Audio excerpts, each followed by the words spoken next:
I am Trinity Polan, and my client was Andrew Walker. He's the CJ coordinator here at WUP. And what I did it on was, what is a crisis intervention team? How can we establish one in our community? And what are the benefits of having a crisis intervention team?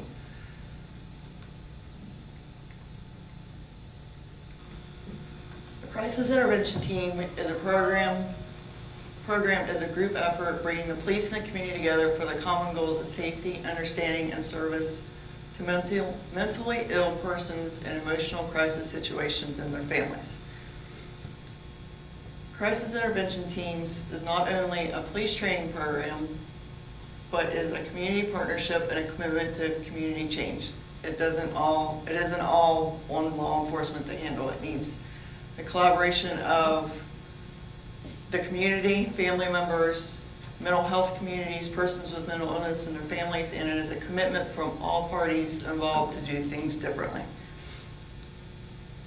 The mission of a crisis intervention team is to use understanding and skills gained through specific trainings to provide and identify a safe, effective, and compassionate response to police situations involving people in mental health crisis. First, they need to establish rapport with the people that are having the crisis and be able to calm the situation and understand what is going on so that it does not escalate into a dangerous situation.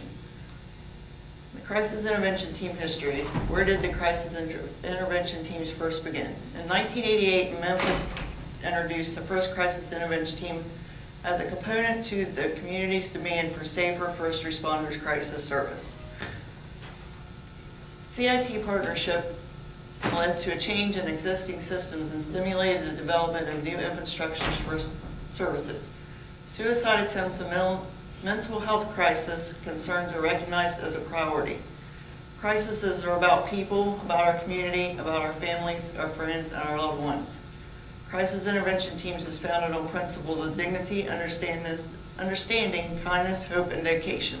They are dedicated to helping the families and people with mental health issues instead of just arresting them. They're trying to better understand what the problem is. This is what crisis intervention team was first modeled under. It is intense training to volunteer patrol officers, meaning officers volunteer to go for a week-long training on different areas. The CIT officers then respond 24/7 to calls involving individuals with mental illness, no matter if they are on duty or off duty. Officers are encouraged to refer people to treatment when it is appropriate alternative to incarceration. Instead, they would rather send them to be like hospitalized or rather than be put in jail. Crisis intervention teams is like a five-legged stool for it to be effective. Crisis intervention teams have existed for over 25 years and was built on 10 core elements. A stool cannot stand on one leg and really needs 3 to stand, and ideally 5 to be strong, functioning and enduring just as crisis intervention teams cannot stand on only just one police training. 5 things you need to do to establish a crisis intervention team. The first leg, police training. This is the only piece of effective crisis intervention team. It also needs community collaboration effort, which means they need the community to back them up. Crisis intervention team training is a 40-hour week-long advanced officer training. These officers volunteer to attend the training. The training is not meant to replace police training, but it has given officers additional tools that help those in a crisis. Community collaboration is the second link. Community partners play an important role in the crisis intervention team's success, and community ownership can be developed. This can be accomplished by including individuals and companies in all phases of developing and implementing a crisis intervention team. Local professionals and agencies that dedicate their time without charge and the assistance of officers training helps to increase the sense of community ownership and community networking for crisis intervention teams.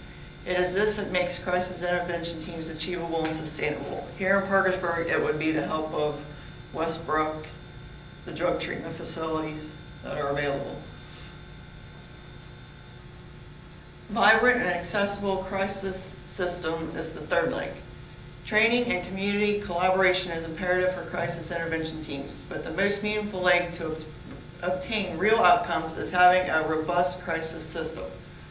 Quality service and providers and accessibility, which means they would need to be providers available 24/7 for any call that they see needs their services.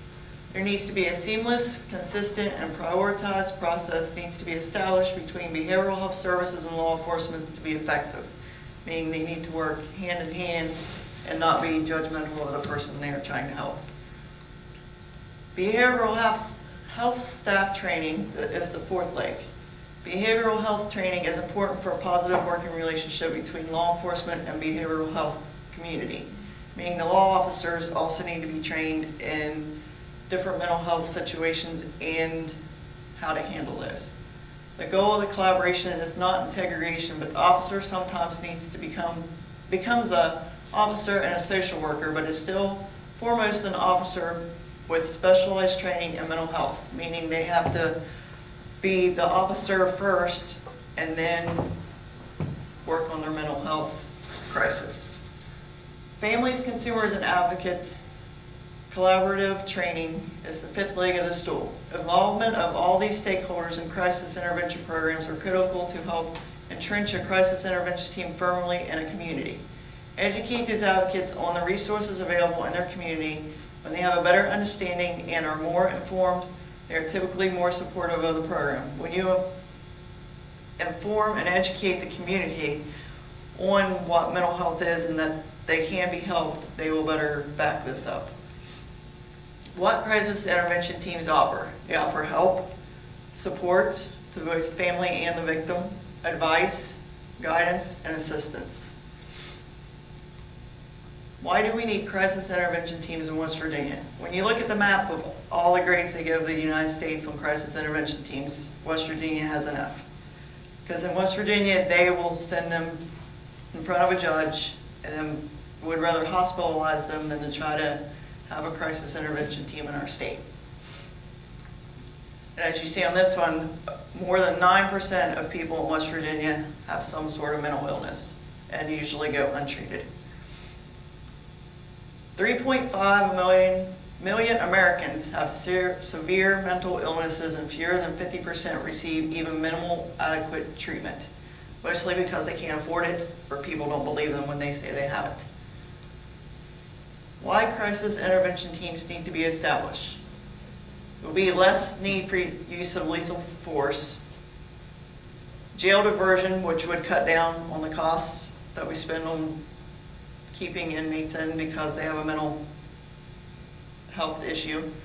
Arrests have been reduced by 90% in some states since they established crisis intervention teams.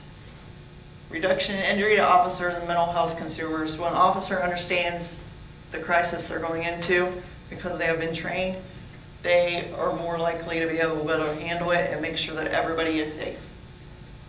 Improvement in community relations. If the community understands, the community are more likely to support law enforcement and crisis intervention teams, and they will be able to help more of the mental health people we have in our community, because now it is more and more popular these days. Reduction in emergency room division, which means that they will be able to call for the support of a mental health treatment facility and have these people on call and ready to assist them rather than taking them to emergency room, which will then just cause more problems for the person.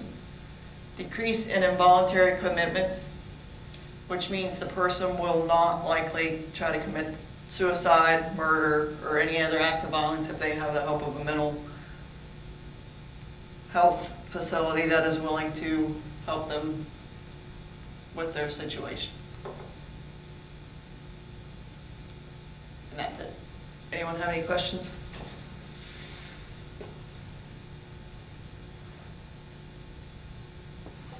All right, thank you.